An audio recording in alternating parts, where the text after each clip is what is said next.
Good afternoon, everyone. I'm James Irlam. I'm a senior lecturer in the Division of Environmental Health and the Primary Healthcare Directorate. And I'll be facilitating the seminar this afternoon. We have 4 speakers, Dr. Shrikant Peters, who will be joining us shortly, Associate Professor John Lazarus, who is head of the Division of Urology and who has pre-recorded his presentation. Dr. Anthony Reid, who's the Level 2 Head of Anesthesia for Cape Metro West. And then we also have a pre-recorded presentation from Sonia Roshnik, who's the International Climate Policy Director with Healthcare Without Harm, which developed the roadmap to decarbonization of healthcare by 2050, which provides a framing for this noon meeting, and which was also featured in the recent Global Green and Healthy Hospital Forum hosted here at Groole Schuur by the Western Cape Department of Health. I'm going to begin with the recording by Sonia Roshnik of the roadmap, because it seems that Dr. Peters has not been able to join yet. And then, oh, he is there. Yes. Sorry, my speakers were just not working for some reason. Okay. So welcome to Dr. Shrikant Peters, and I'm going to just briefly introduce him, and then if you're able to share your slides, Shri will be able to follow the presentation. So Dr. Peters is a graduate of UCT in 2010, the MBCHB, and in 2019, public health medicine. And he has worked in Western Cape and Gauteng and KwaZulu-Natal, and since 2019 has been the head of the medical manager of the main theatre at Groole Schuur Hospital. And he's going to be sharing his insights into sustainable healthcare in the Western Cape. So over to you, Shri. Thank you. Thanks, James. Can you see my slides?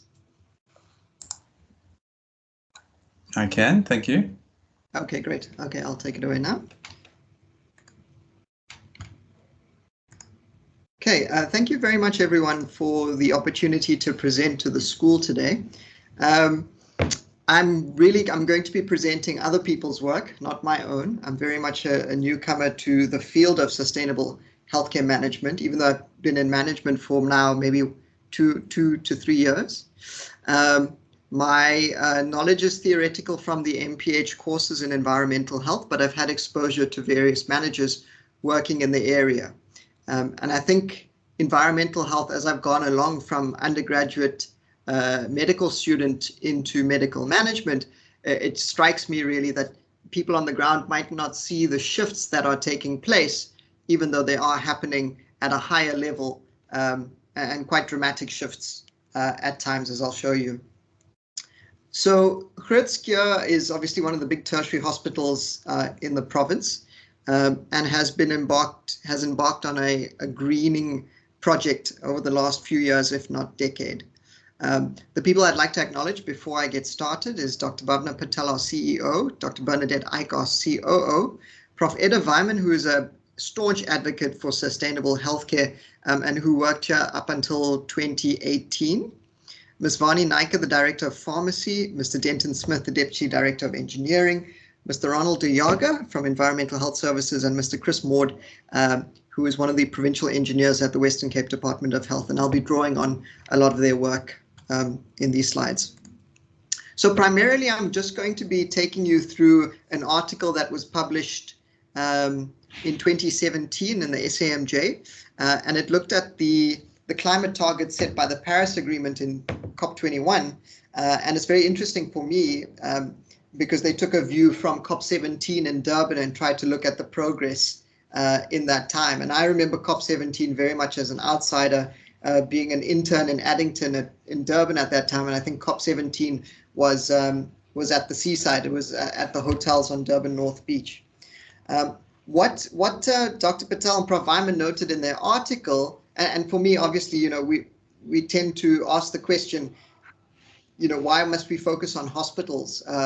And I think there's a convenience element there because the hospitals are very closely linked to the schools of public health and environmental health. But the healthcare sector in itself is a large contributor towards hazardous wastes and toxic materials. And so it makes sense to have a sustainable approach to improving the efficiency of healthcare. We focus on quality improvement initiatives at the hospital all the time. It's how we manage the service. And so I think it's a very good marriage of elements because it's using improvement modeling and improvement processes. Yes. Via James, obviously. I don't know if you could switch your slides. It's quite. Oh, is it outside? Sorry. I'm going to move it across and see if that works. Tell me if it's better now. No, we see your desktop now. Oh, still, hey? Yeah. And now it's back to the same. Yeah, you need to go to display settings on the top there. Yes. Left. Yeah, and then you say swap out. Yeah. Swap. Thank you so much. There now I know. Okay, great. Okay, thank you very much. So like I was saying, the healthcare sector and obviously large tertiary hospitals are big manufacturers of hazardous waste. And we're looking for ways to try and improve our efficiency. So there were various green leadership projects which were discussed in the article. One headed up by engineering was a reduction in our coal and water usage at the hospital. So we have these huge boilers down on the A floor that use a lot of coal per hour, more in winter, obviously. And then they've been installed quite some time ago. Just the inefficiency due to the normal, wear and tear and aggregation of soot in the boiler systems was causing defects in the actual manufacture of steam. And just by cleaning and repairing aging infrastructure, which you could say is obviously our mandate, but tends to fall off the wagon with all the other things we have to deal with, as well as a declining budget in the last 5 years, we were able to reduce coal consumption by 45% between 2011 and 2015. And I think what strikes me about this is if it's not on anyone's policy agenda, it just would not have happened, or it wouldn't have even been questioned the amount of coal we're producing. It's just needed for heat in the hospital. The engineering department headed by Mr. Smith won international awards and was recognized for the work that they did on this. And obviously with that, you have a decrease in water usage, electricity, and chemical treatment needs. We had another project that looked at introduction of recycle bins and improved waste management. So we still have these set bins that establish set streams for healthcare waste management, separate to healthcare risk waste management. And we induct our staff in separation of waste at point of generation. We also have a system whereby we monitor our healthcare risk waste management, that being hazardous and infectious materials. And we need to measure that because we dispose of those separately via third party who charge us on a per kg basis. So in this instance, something that's good for the environment would be good for the department and good for the taxpayer financially as well. And so we measure the weights of healthcare risk waste emanating from the different wards at our weekly meeting chaired by Dr. Ike and presented by Mr. Diaga. And so they've fine-tuned their data down to the point where they're analyzing how much healthcare risk waste they are producing per patient per week, with the goal of being less than a kg per patient per day. In terms of polystyrene-free cups, I very clearly remember our hospitals having polystyrene as a medical student because I would drink a lot of tea and coffee on shift, and I didn't think twice about it. But polystyrene is a major health and environmental hazard, can get into the food chain and contributes to all sorts of things that can disrupt health. And whereas previously they were used in our hospital canteens and kitchens, there were high-level meetings stewarded by Prof. Vyman and the rest of the management team at Groole Schuur, both with line management and supply chain at the hospital, as well as UCT Private Academic, which is located within GSH. And we moved as a hospital, we made the policy decision to move to biodegradable paper and gelatin-based bioplastics. And I think the crux was getting supply chain involved to actually make sure we amend policy in order to allow us to become the country's first polystyrene-free hospital. We also look very closely under Ms. Nike at pharmacy at our expiry of medicines. Pharmaceutical waste is obviously toxic, and it's less than 1% of medicines that actually do expire, but it can result in millions of rands of fruitless expenditure. So pharmacy uses a FIFO, a first in, first out system, and a redistribution policy for things that are about to expire. And as well as patients being asked something very simple, but something that a lot of people don't bat an eyelid, is just giving someone a repeat script, no matter what they have at home. So patients are also asked whether or not they have tablets at home to avoid oversupplying and then expiring of medication at home, or use of expired medicines. So if I go a little bit bigger and talk about the province, so the province, the Provincial Department of Health has been a member of the Global Green and Healthy Hospitals Forum over this past decade, and they've got a focus on getting to zero net emissions by 2050. In terms of their roadmap, as part of a member of GGHH, they've had agenda goals similar to our healthcare 2010, 2020, 2030 plans, which has tied the province to various indicators. The 2020 challenge asked us to reduce our fossil fuel burn carbon emissions by 10% by 2020, and they actually achieved 11.35% and won awards for that. The 2050 pledge was to cut the emissions down by 30% of the 2015 value by 2050, and we'd save a large amount of CO2 annually. They've actually gone further and are now trying to stretch themselves to reach net zero emissions by 2050. And this was presented at the most recent GGHH forum by Chris Maud, our provincial engineer. They don't necessarily have those strict plans in place, but they're actually they put that on the table, and they're going to focus on mechanical and electrical areas where they can improve efficiencies. New building design is a major part of that strategy, and you can see it in the new forensics building that's gone up on the Krutskia campus. They're focusing on expertise and management, and I feel that pressure as well as someone that doesn't necessarily know that much about sustainable healthcare, but needs to know, and very much so they need champions that focus across the different angles to reach their goals across leadership, chemicals, waste, energy, water, transport, food, pharmaceuticals, building, and purchasing. So it's a very multi-dimensional approach to achieving those aims. And then just something that, as the medical manager of theatre and ICU, you're going to hear presentations now from an anaesthetist and a surgeon who are clinicians who are very concerned with the sustainability of our service and making full use of both taxpayer money as well as decreasing the side effects on the environment. And I was quite pleased to come across this guideline on greening the procurement of goods and services in the Western Cape. And images that came through in the document that resonated with me was this hierarchy of controls. The fact that, yes, you can focus on separating waste and making sure that people make smart decisions, but ultimately you want to go towards prevention and you want to minimize the type of waste that's generated. In provincial and freely available provincial spec documents, you can see that this now forms part of the procurement policy, that producers need to have waste minimization as part of their tenders. And they also have to have an extended responsibility for procurement and addressing spills and things that can happen in hospital environments.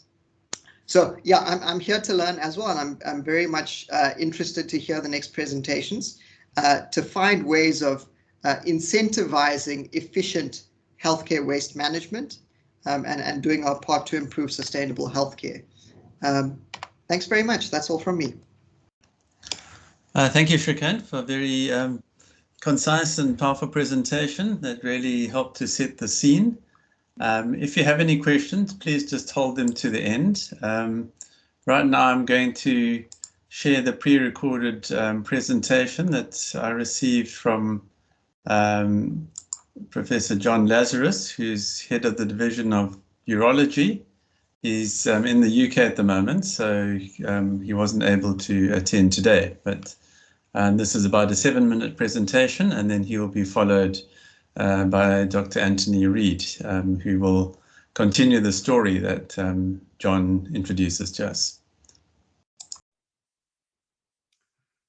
Good afternoon, and thank you very much to James Irlam for this initiative, and I really hope that it's a productive meeting. I'm sorry I can't be there. I'm out of the country presently, and I'm going to be working at the time of the meeting. My name is John Lazarus. I'm from urology, and I just want to say a few words about tackling medical waste by reusing medical devices. I think many of the things we're going to talk about today are going to feel a bit Sisyphean in our endeavors, but I'm sure with the collective effort that James has initiated here, we will eventually achieve some success. I've always been a bit of a green kind of person, and I'm sure I had the t-shirt when I was a student, and in the last couple of years, some of the reading that I've done have been books that have really informed and deepened my understanding of the crisis that we find ourselves in. All of these books have immense value. I suppose the one that I often talk to people most about is The Sixth Extinction. It certainly had a big impact on my understanding of what is happening to the world at the moment. Medical waste is clearly a big problem, and you don't have to go too far on our own country and our own continent to see that medical waste contributes a big, significant problem to pollution, to resource use, etc. In our own environment, this is a picture taken from Groole Schuur. We have these bins where we collect all the medical waste that we use.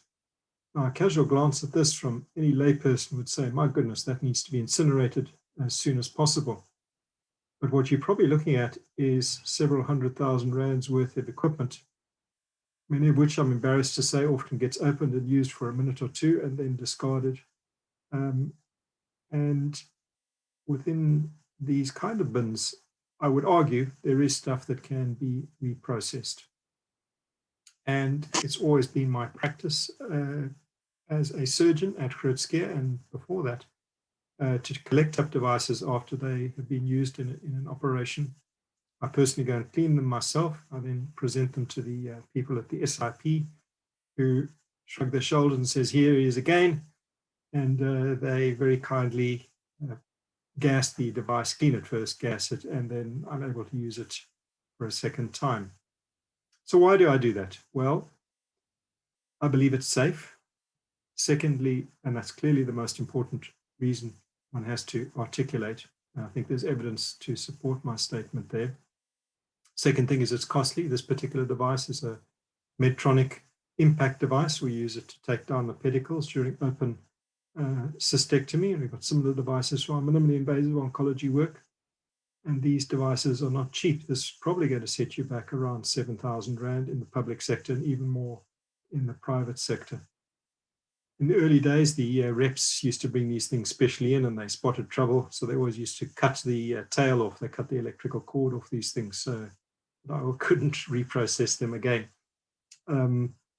But that's been my practice for many, many years at Groole Schuur until this happened. This was an important turning point for me in my attempt to reuse single devices. SAPRA, as we all know, has put out a directive in about 2019 to say the reprocessing of single-use devices is not acceptable in the country.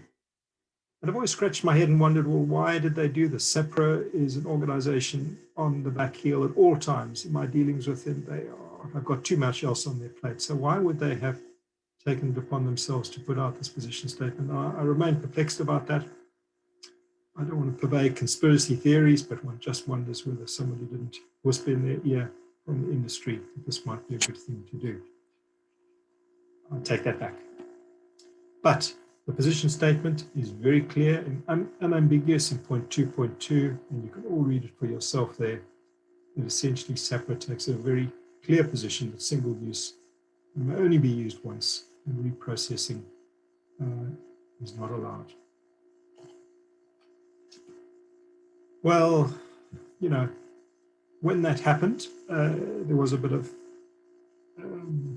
discussion occurred here, and I was effectively banned by the superintendent from reusing any devices. And people in the SIP that I had made friends with and who helped me were told in no uncertain circumstances that they were not allowed to reprocess any of the devices that I brought to them. That was obviously quite hard for me because it had been part of my practice and I felt it was safe. And I argued the case at the Theatre Management Committee without success. I also then took it up with the CEO of SAPRA in a series of letters. And I think you know where that ended up. A, they ignored me, and B, when pushed, they did respond with 1 or 2 lines saying they were standing by their position. So I wasn't sure where that left me. I approached the CEO at Groole Schuur and she promised to take it up at Wales Street. Of course, COVID intervened, so I haven't pushed her on the matter. I've had contact with Anthony Reid, who's leading the charge in the Western Cape. But I just want to say that, is there a charge to be had if SAPRA is so clear on the matter? And I think that if we're going to tackle this, it can't be a local Cape Town thing. It would have to be a national thing to get SAPRA to see sense, as it were. So, is there evidence to support reprocessing of single-use devices? And I think there is, and I think there's good evidence, and I think we need to reflect on this, and I'd encourage you all to look at the Wikipedia page. The bottom line is as follows. As I've written here, the Federal Drug Administration in the United States does not ban reuse of single-use devices like SAPRA has. And they say if it's done properly, they would have a risk stratified grading system according to devices. You're not going to be taking a urinary catheter and attempting to reprocess that. But there are devices that have value, monetary value, and that are safe to reprocess that can be considered. And you can see the big figure that potentially can be saved to hospitals, not only in terms of revenue, but I think, as many of you in the room would agree, in terms of environmental impact. James and colleagues, thank you very much for the opportunity, and I wish you well in your meeting today.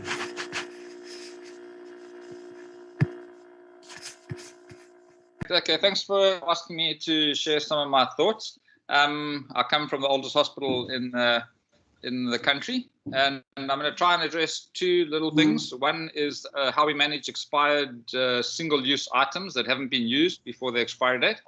And secondly, to look at what John Lazarus is going to talk about is about whether we can reuse, or the proper word is reprocess, items that are designed for single use and use them multiple times. So the first issue is the issue of date expired medical items. And the scale of the problem is really unknown. In the States, I mean, estimates in 2012 were that up to 765 billion rand a year of unused goods expire and are disposed of. And I couldn't believe that number. I actually went and checked it, but actually from multiple sources, it seems to be around that kind of value. It's just a massive number. In South Africa, we have no idea what we are maybe throwing away. What we do know from several studies is that waste management across all provinces is relatively poor. But the pharmaceutical management is much better described and is probably better managed, as Shrikant pointed out at Groole Schuur. They seem to have a better handle on that. So from my own experience in anesthesia, we land up throwing away intravenous cannulae, intravenous lines, arterial lines, endotracheal tubes, and nasopharyngeal airways, oxygen masks that expired, or that's the temptation is to throw them away. And in surgery, it's even worse. Because we use sterile gowns, we use single-use gowns and drapes are thrown away, as are single-use devices. And both with surgery and anesthesia, a lot of the problems with these single-use devices is not the common sizes that we use, but when you're trying to run a service, you often have to have the outliers, the really big patients and the really small ones. And those lines often don't move nearly as quickly as the commonly used sizes, but you have to have them. So those are often the ones that are most likely to have to expire before they're used. And then that last bullet under surgery, I don't think people understand quite how much surgery has moved away from surgeons having a knife and some sutures and some reusable tools to one that is very, very much based on consumables. And it's largely been driven by a lot of it is driven by industry. But nowadays, a laparoscopic procedure will typically have 3 single-use laparoscopic ports and then single-use instruments that go in that, and then often prostheses or devices that they deploy inside, and all of that is single use. And as I've said, like with the different sizes, you need to have everything available, but you'll be using the common sizes, and the other ones, if you don't have a very good stock management system, they'll end up expiring on your shelf, and the question is what to do with them. This is I just took a picture last week of some of our surgical supplies in one of our surgical stores, and the bottom item here is just a typical one of this is an item to do intraluminal stapling of an anastomosis in the bowel. So it's working in a dirty area in any case, but something like this costs us about 6,000 Rand, in the private sector a lot more. This is just one of many things that will be open for a single operation, and many of these then land up expiring on our shelves, and then you have to decide what to do with them. So if you look a little bit about the history of expiry dates, in an old hospital where they didn't use these single-use items, the hospital sterilized its own items, and originally they were, until not that long ago, like 4 or 5 decades ago, they were wrapped in muslin cloth, and they were considered sterile for 3 weeks. And if they had a dust cover over the whole thing, they would then extend that sterility date to 9 months. But with modern packaging, the sterility is not an issue inside as long as the packaging stays intact. And the Joint Commission on the Accreditation of Healthcare Organizations in North America premises that that sterility is event related. So once it's well packaged and sterilized, it stays sterilized until that packaging is damaged. This competes, unfortunately, and makes it quite confusing with time-related sterility. And I'll speak in a moment about what Europe did has really made us made it quite confusing. But essentially, with event-related sterility, if you pay attention to how you pack it, so the kind of packaging, and then how you manage it, so you shouldn't be moving items around a lot, mainly because it lands up increasing the chance of damaging the packaging. But then also you need to just consider how you store it. It mustn't be in sunlight or in excessive heat. So as long as you're doing that, the item is considered sterile until it is opened. So the article on the right that I took some extracts from is actually from a South African expert on gamma radiation sterility, and she points out that it's clear that that unless the packaging is damaged, that these things should be sterile, and points out that in terms of sterility, we're looking at for items that are going to high-risk areas, sterility assurance level of about 1 in a million being potentially contaminated. And for items that are less critical, and sterility assurance level of around 1 in 1,000. But it's impossible to measure these things. You have to have processes that describe these things, because you can't go opening a million packages and testing sterility. So this is a whole thing. The whole sterility thing is indeed, it starts from a process perspective rather than from a measurement perspective. But this example from Zimmer, I think, highlights the problems with sterility and time expiry of it at the moment. So Zimmer make metal hip prostheses, amongst other things, and those things are designed to work in a patient for 20 to 30 years, a big chunk of some kind of metal alloy. And in the US market until 1998, they had no expiry date on those items. They were put into their packaging and they were put in a box and they could be used until the box was opened.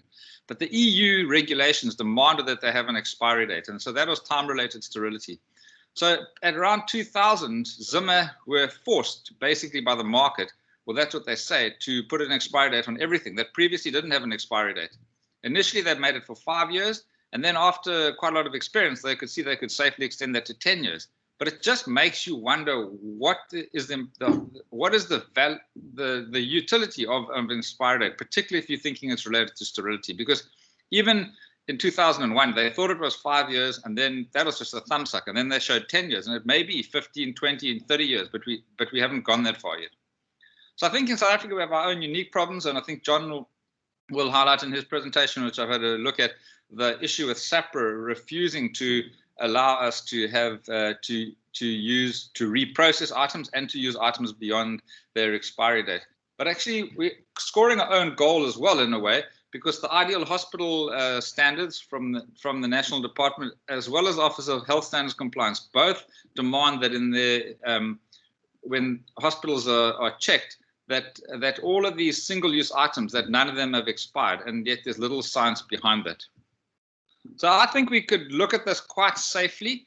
Spaulding's classification, which goes back more than 50 years, divided items into non-critical, semi-critical, and critical. And the non-critical are examples that go over intact skin. Like between patients, you need to clean a blood pressure cuff or a stethoscope because the risk is not critical, and there's a low intermediate level of disinfection required. But if you're putting things onto mucous membranes or interrupted skins like gastroscope and laryngoscopes and speculums, that's considered semi-critical, and you need a high level of disinfection there. But if you put something that goes between patients into sterile areas, including blood contact, and examples would be surgical instruments, is that is critical and they need to be fully sterilized. But what we could do is look at extending the usable life of particularly the non-critical and the semi-critical items initially, and then going to the critical areas. But and so we could, I think, quite safely make a decision that we would extend the expiry date of items that we can check their sterility, which you can basically is checking that the packaging is intact, and that you can check their functionality before you use them. So once you take them out the package, you can check that they work like you're going to need them to work. And the risk benefit is big. I think firstly, you save on the cost of buying that item that actually you have, but it's just past its expiry date. And then you also save on the work of duplicating that order for something that essentially you have, but the date just doesn't match what the current date is. And then you save on the cost of medical waste, which, as Shrikant pointed out, is quite large. In a unit like ours, where we run 4 operating theatres, our medical waste bill is around 700,000 Rand a year. And I mean, if you're not going to use these items, you have to put them into a medical waste cycle, and that'll cost us money. And I think there's low-hanging fruit, things like oxygen masks and airway devices that don't really need to be sterile in any case, particularly endotracheal tubes and nasopharyngeal airways. You can quite safely check that they work before you use them, and there's no reason not at all to go that route and to extend the expiry date. And then I think we could then follow that with intravenous and intraarterial devices, and then we can go beyond that. So I think that it's almost a no-brainer that we should be able to do this. Our biggest hiccup is going to be people like SAPRA and the Office of Health Standards Compliance, which are just regulatory issues rather than anything that's important to our patients. The second issue that I think we can look at, which is the reuse of single-use items. And there's potential here to reuse items, but when we do this, sorry about my throat, when we consider this, we need to look firstly at the cost of the item, because if the item itself is cheap, it's simply not worthwhile to reprocess it. So reprocessing is the process of cleaning, decontaminating, sterilizing, and then doing functionality testing of an item. And if the item doesn't cost very much, I'm afraid it's just not worth doing that for many reasons. One, it costs money to do it. And secondly, there's an environmental cost to actually reprocessing it. So we really need to think about what we're going to reprocess. But if you are going to do it, then you need to look next at whether you can safely decontaminate the item, and then whether you can sterilize it, because you cannot sterilize something until it's decontaminated correctly.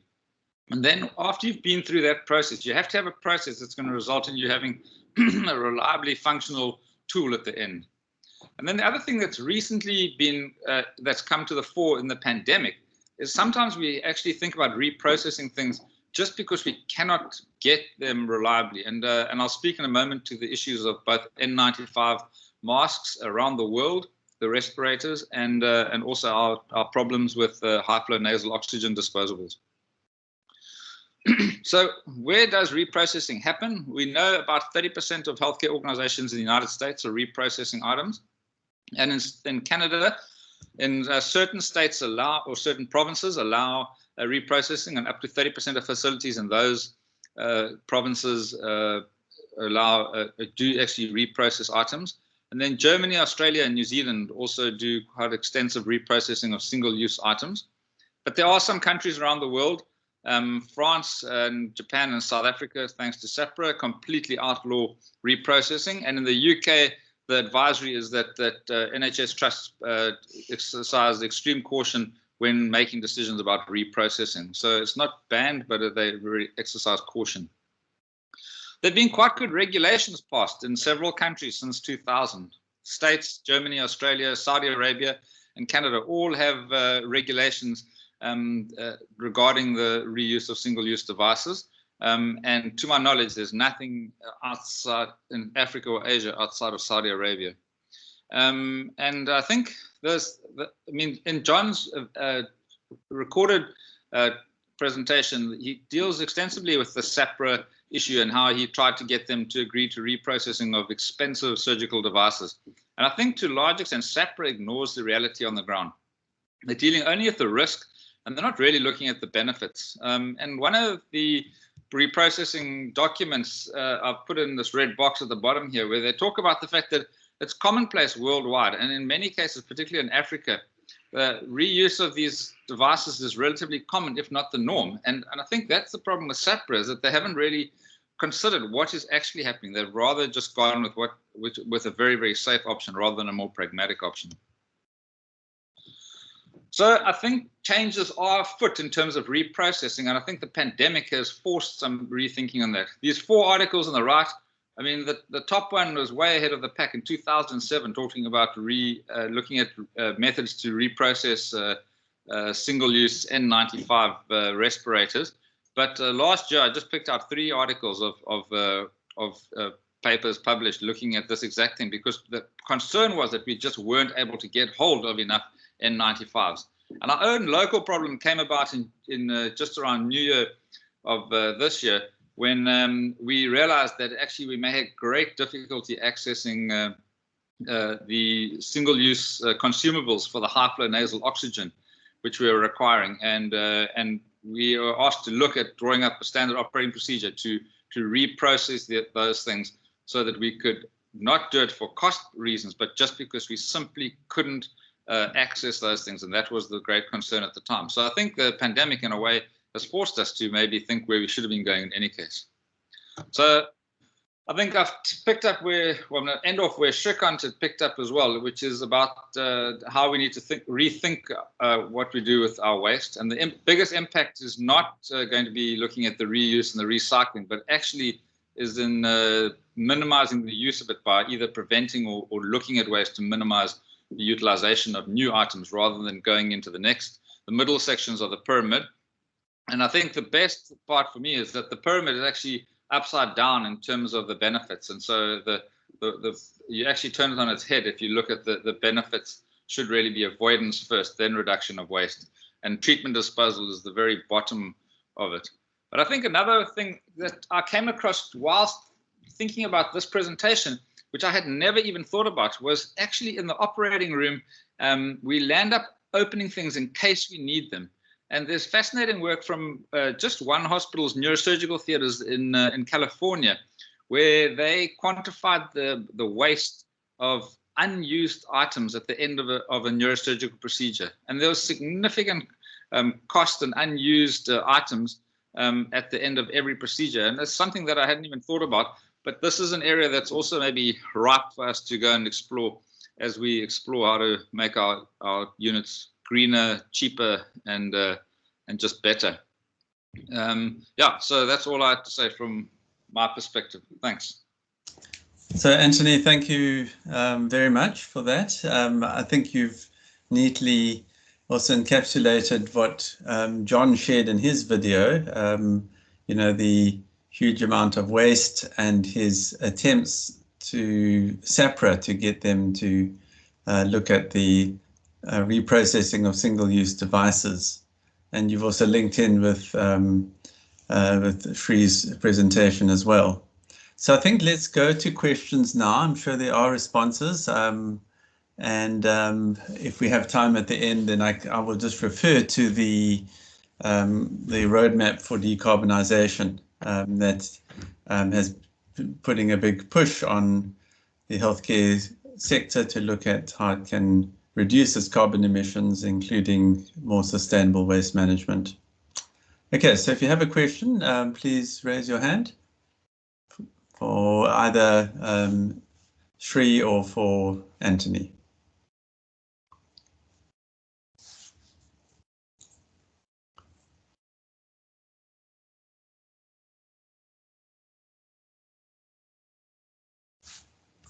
Any questions?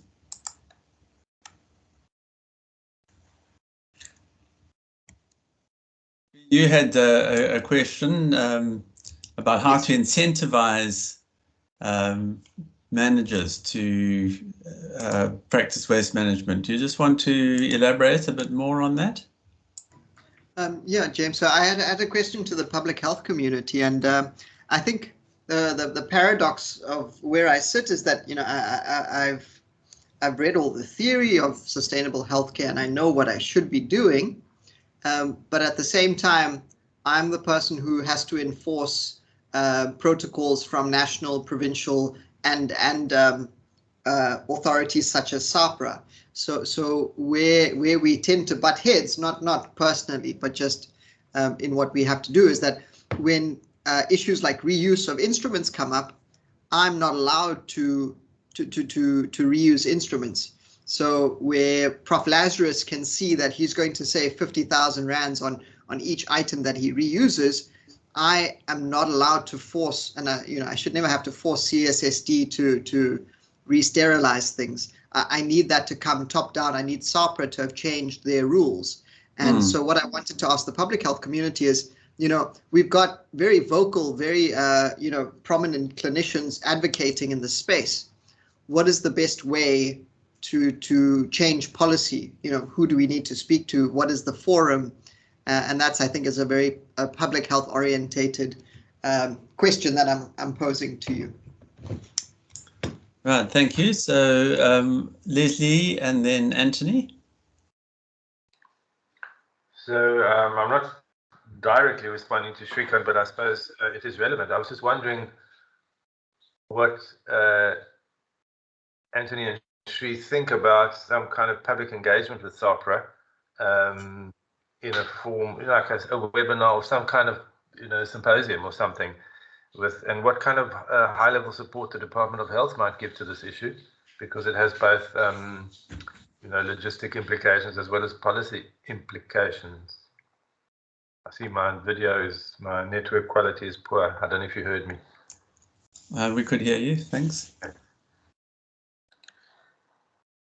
Okay, so the question about what role can the Department of Health play in high-level advocacy? Anthony, do you want to respond to that? Man, I think the department is, I think I can say they're quite interested in fact, that my work actually, before we had started looking at these issues as a policy position before the pandemic. And so we've been a bit distracted by the pandemic, but I think they are very interested in that. I think what I was going to ask was, in a way, we have SAHPRA, but they have a position, and we're not sure where they came from. And I think maybe we should engage with them in a different way rather than with specifics, but about the general approach to it. But I think the department also has an ability to make decisions that are maybe independent of that, because we do that in any case. We have regulations, but our task is to use healthcare funding as best we can for the most patients. And if we are making decisions that are in line with that, then I think if we often make decisions, clinical decisions that are not classic how people would treat something or manage something, but actually do it in the best interests of what the province can offer to the most patients. And so, yeah, I think I don't think we necessarily have to always fall in line with SAHPRA. The biggest problem for us is going against the Office of Health Standards Compliance and their audits. But we've also had ways before to get around that by basically having a provincial policy that deals with the risk and then explains why we're going to make a decision to go elsewhere, to take the other path. And I think maybe that's a way we just need to carry on dealing with this, because we have a task, and that is to provide healthcare the best we can with the funds that we have. And sometimes that may go against these kind of rules, which are intended to look after patients. But sometimes we can think about what they're doing, and we can do as good a job, but we can do it better. Okay, thank you, Anthony. Any responses to that?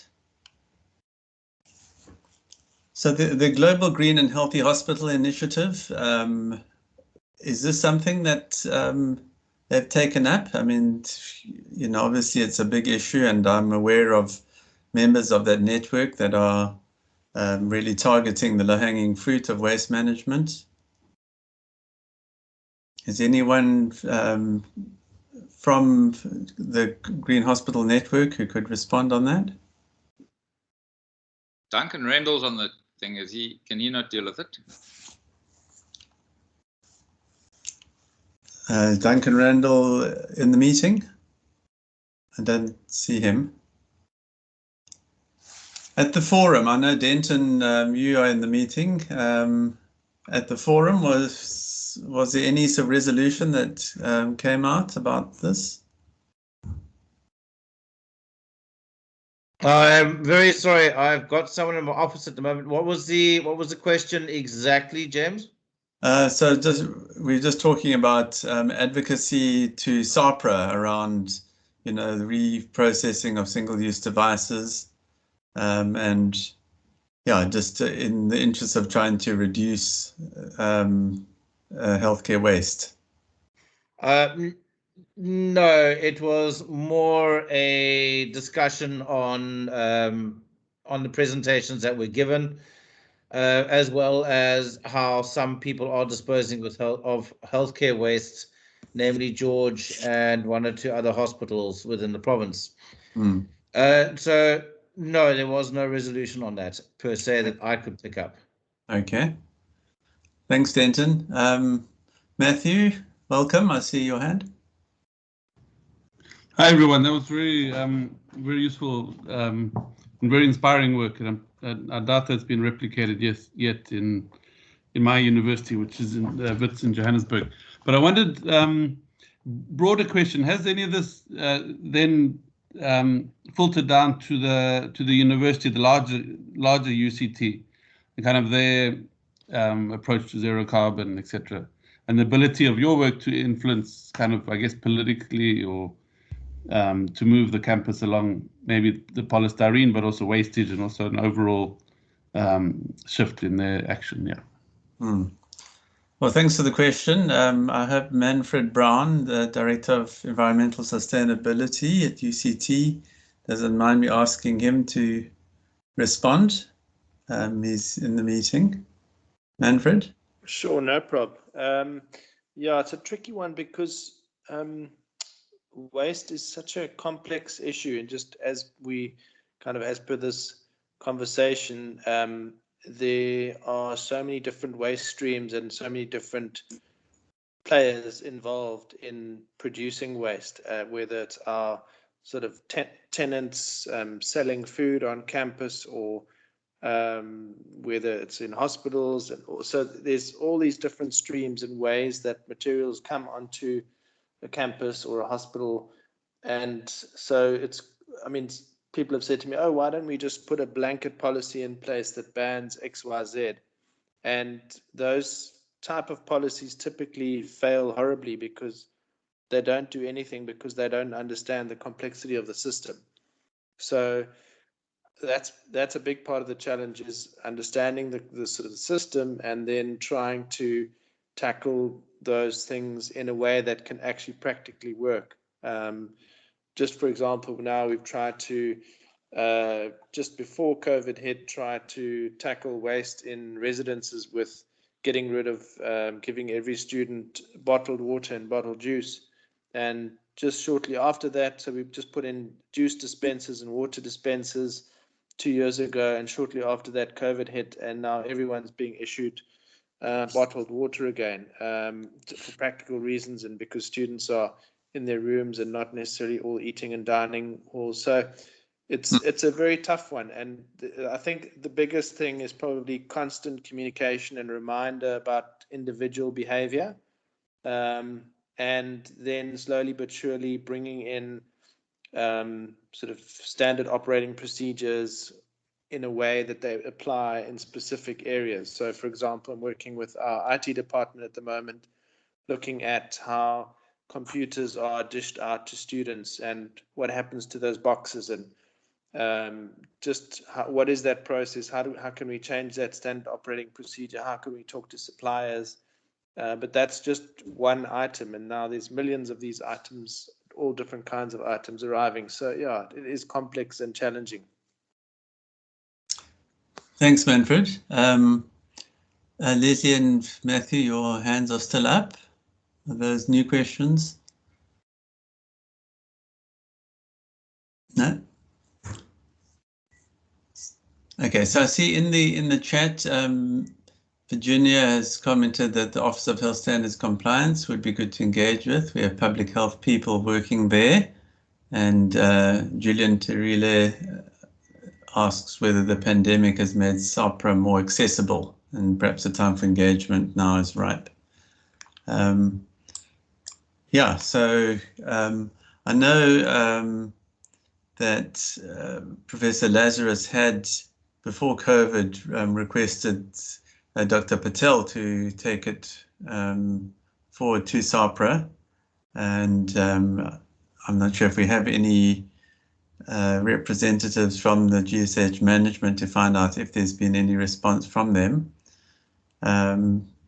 But yeah, perhaps the time is ripe to, especially in the wake of the recent forum, to perhaps have a public letter or, request co-signed by those attending the forum and others for SAHPRA to reconsider this. Any thoughts on that?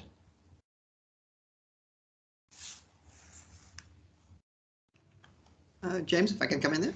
Yeah, thanks, Shri. Yeah, I think I really prefer the approach of constructive debate and engagement rather than sort of being seen as a pressure group. I think government would respond much better to that, as would SAHPRA.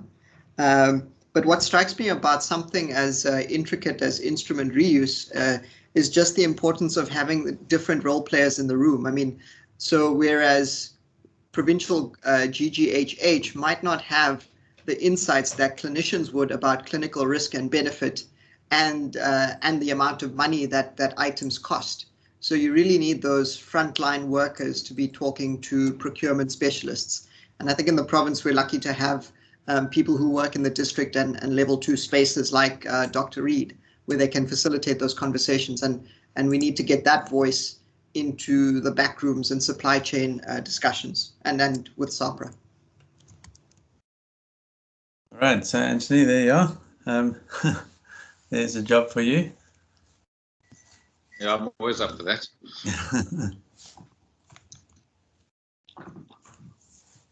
Any other, so any other responses to some of the other aspects of the decarbonisation agenda? I'm going to just share some of the slides that were part of the presentation on the launch by Sonia Roshnik.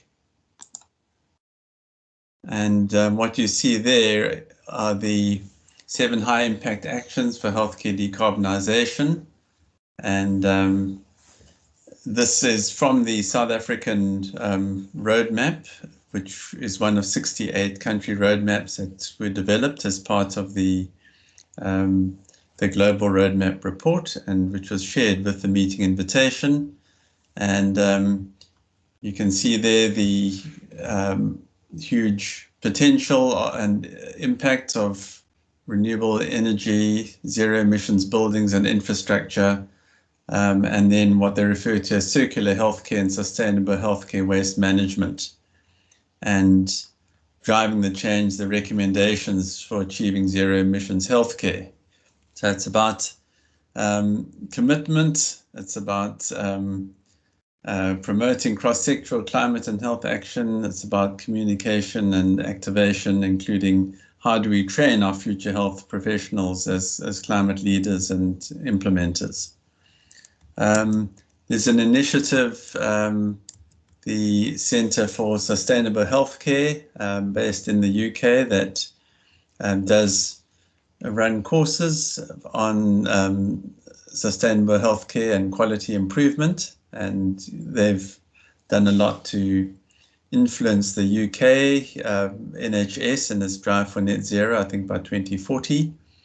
The UK Health Alliance on climate is also pushing for a 2040 zero net emissions goal from the health sector, and then the Race to Zero that is part of the Global Roadmap initiative of healthcare without harm, is, showing, as you see there, the huge impact of the healthcare sector for the world's greenhouse gas emissions. So there's real momentum building around this that I think will come through very clearly at the COP meeting in November.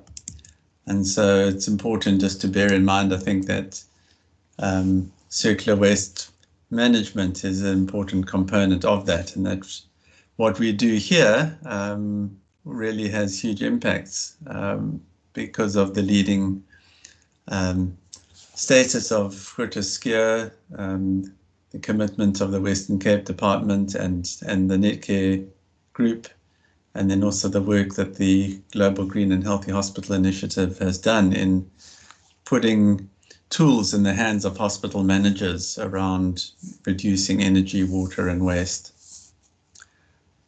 Okay, Faith Chumbiri is in the meeting. Faith, I hope you don't mind if I just ask if you wanted to respond in any way from the perspective of the Western Cape Department of Environmental Affairs on these initiatives. No, thank you, James. No, not at this point. Well, some of the initiatives, well, it was also good to learn about them, and it would be interesting to go to find out more about them, particularly to see how we can actually get the thinking into our current process of revising the Western Cape climate change response strategy, which of course is transversal, but then we'll have health as one of the sectors. So not much by way of commenting, but appreciating and acknowledging the findings or the science that's being presented from the health sector. Thank you. Okay, so thank you, Faith. So yes, the Western Cape Climate Change Response Strategy is currently being redrafted and will be available for comment from October. And it certainly will be giving much more prominence to the role of the health sector. Okay, so thank you very much. Simpiwe has just posted in the chat there the fact that the video recording will be edited into the recording. So that's the one from Professor Lazarus. And yeah, we look forward to further engagement with SAPRA and OHSC. And if one has contacts or suggestions for taking that forward, please let me know, and as a panel we will take that up. So again, thank you very much for your attendance today, and we'll connect again on the 1st of July. There will be another presentation at the noon meeting facilitated by the Division of Environmental Health on climate change and eco-anxiety, and watch the space for more information about that. Thanks very much. Thank you. Thank you and good